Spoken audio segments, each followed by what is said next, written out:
be a jazz western swing. Jazz, western swing, whatever. It'll be fun. He'll be there with his band, and we haven't nailed down all the speakers, but we've got some good surprises for speakers.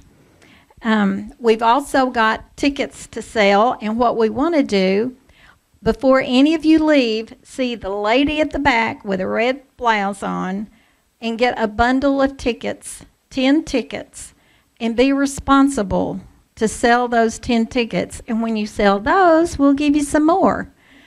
$10 each. If you want to sell a table's worth of tickets, they get prime seats up front and their name on a card on the table. They're $100.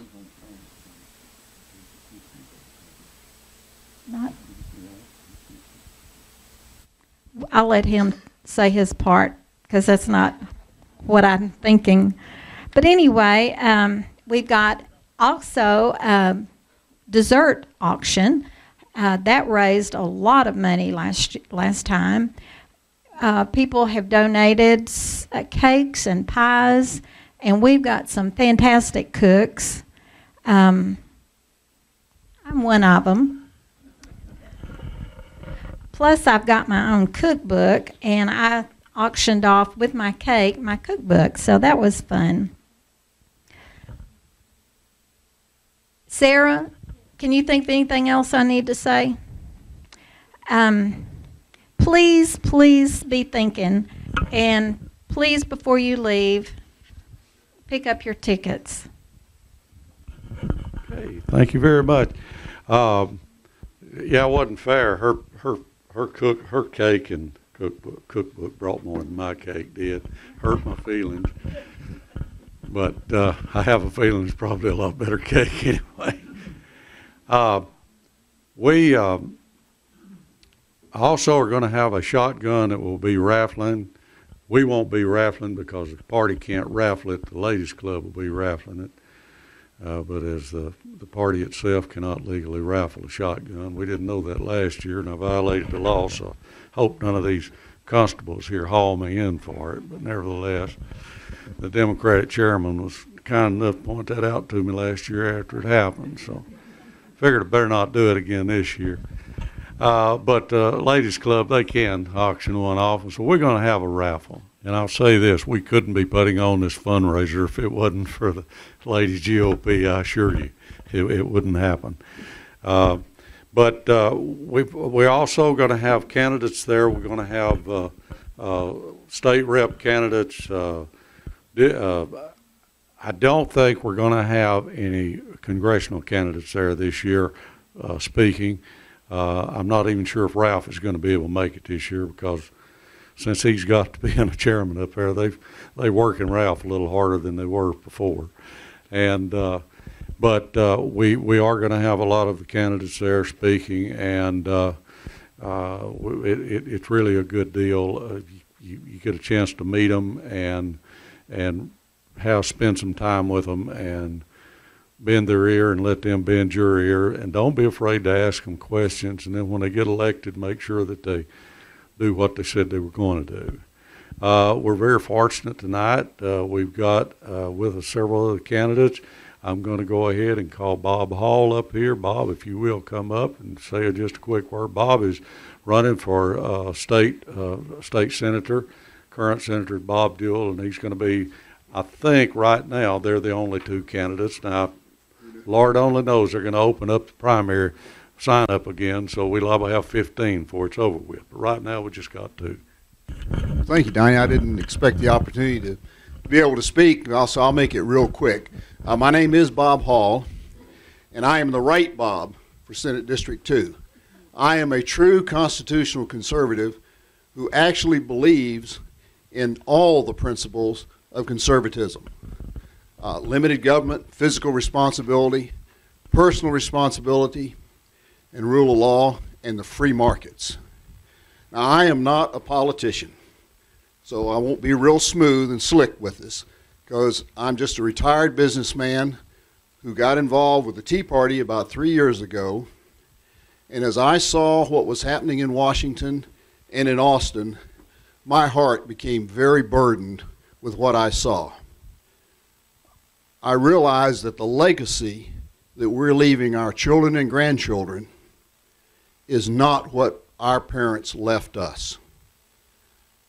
The future that they face of what has happened to our country, with God being taken out of our schools, out of our government, and every aspect of our life, going so far as what I learned today is that there's a group that's trying to rename all of the cities in this country that have some Christian relationship.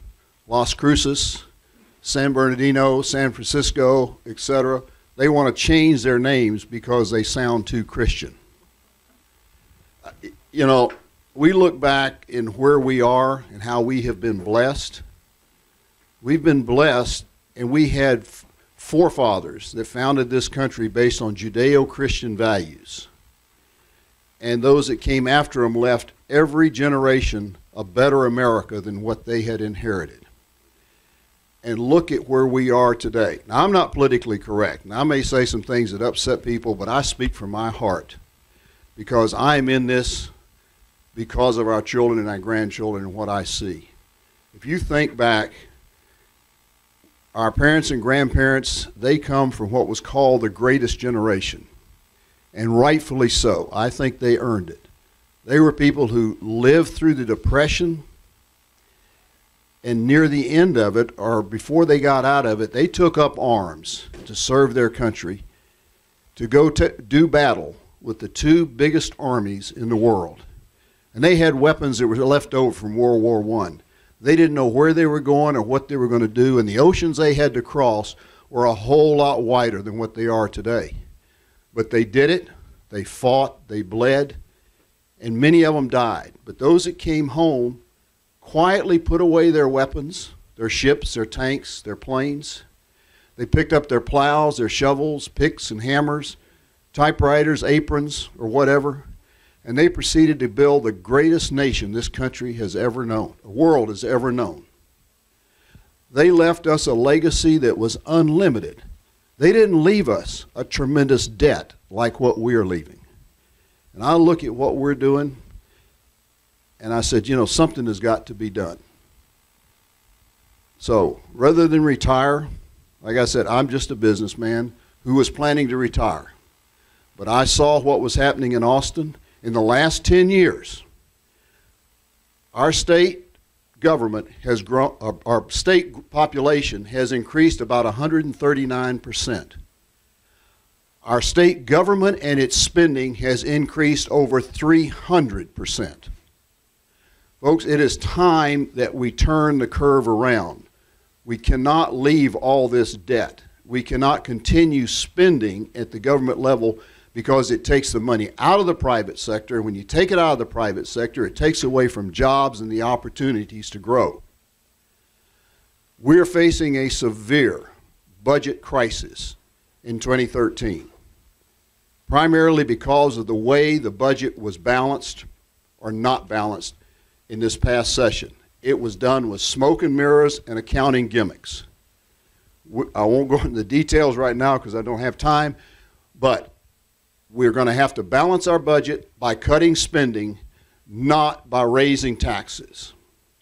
And that's what I pledged to do. If I go down there and I am the only person that stands for what is right and will say no when no is the right thing to say and yes when the right thing is say, if I'm the only one, I will stand in the gap and do it because I will be doing it for our children and our grandchildren, not for me and not just for you, but for them. I thank you for your time. I'm Bob Hall, the right Bob for Senate District 2. And if you like what I stand for, I'd ask for your vote whenever the primary is. Thank you.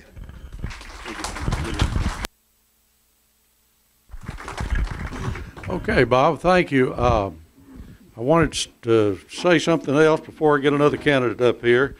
And that is this year we're going to have a we've already got a headquarters donated.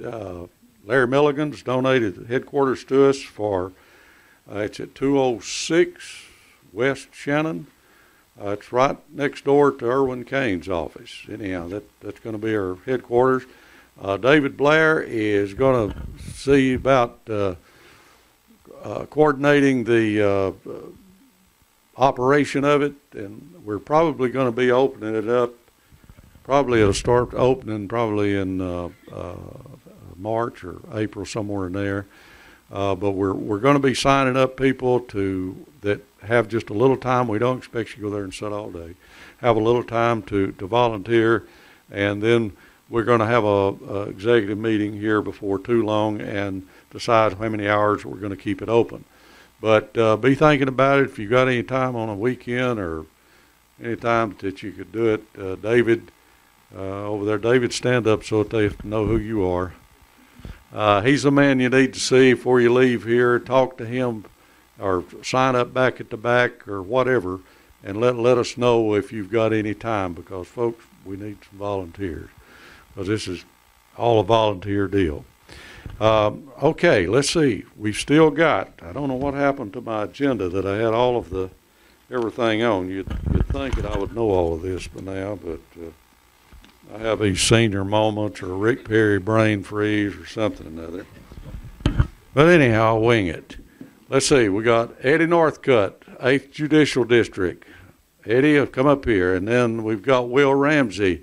And Will, I guess, is that the 8th? Is that also, what is this district? I know, I just always know it's district attorney. But. It's the 8th Judicial District. It's a little different in that I don't cover Rankin County. Okay. All right, here's Eddie Northcutt. He's our of the right now, at least. He's the only Republican we have running for the 8th District judge, and he has a Democrat opponent who will go unmentioned at this time. Just to say he's a Democrat, that's enough. Here we got a good Republican here. Here you go. Wow, is all I can say.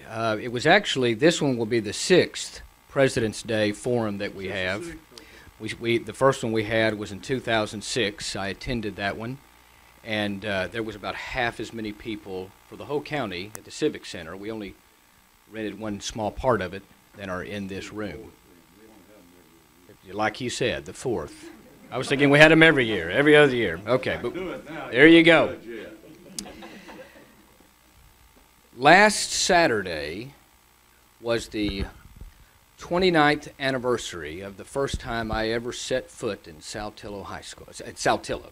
And it was at the high school, in the old gym, actually. Looked like an old barn. It's still there, and it was the first time that I ever laid eyes on a young lady named Karen White, who grew up in Weaver, graduated from Saltillo High School.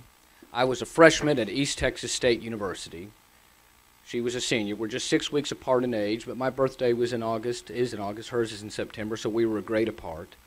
I had come to watch two twins that I was told were just outstanding basketball players. I didn't care anything about coming, frankly, but a friend of mine had moved out here, and he said, "You got to come see these guys. They're incredible. Gary and Terry Davison. You got to come watch those boys play." So I did, and we got there in time for, I thought I was walking back in time. I grew up in Garland. I had never been out here. And I came out here and walked into that gym, and I thought, wow, I've stepped back in time, but I kind of like it here. And when we got there, the girls had just finished halftime, coming out, warming up, and I started watching the girls, and I saw little number 32, Karen White. And I became instantly interested in Saltillo Lady Lion basketball. And so I didn't miss a game, and just a few weeks later asked her out, and this last November we celebrated our 28th wedding anniversary. We have two boys. Our boys, Charlie is 26 and Graham is 23. We lived here, we married in '83, lived here for a while, and then went off to Bible college, came back and finished at East Texas State, and then I moved to Greenville for a while, where I worked in mental health, mental retardation. And then I went into ministry for a while. I was the minister of youth and senior adults. Let that sink in for a while. See if you've ever heard of one of those before. At the First Baptist Church in De Leon, Texas, in Central Texas. And after a while, we moved back here, and I can tell you that God brought us back here.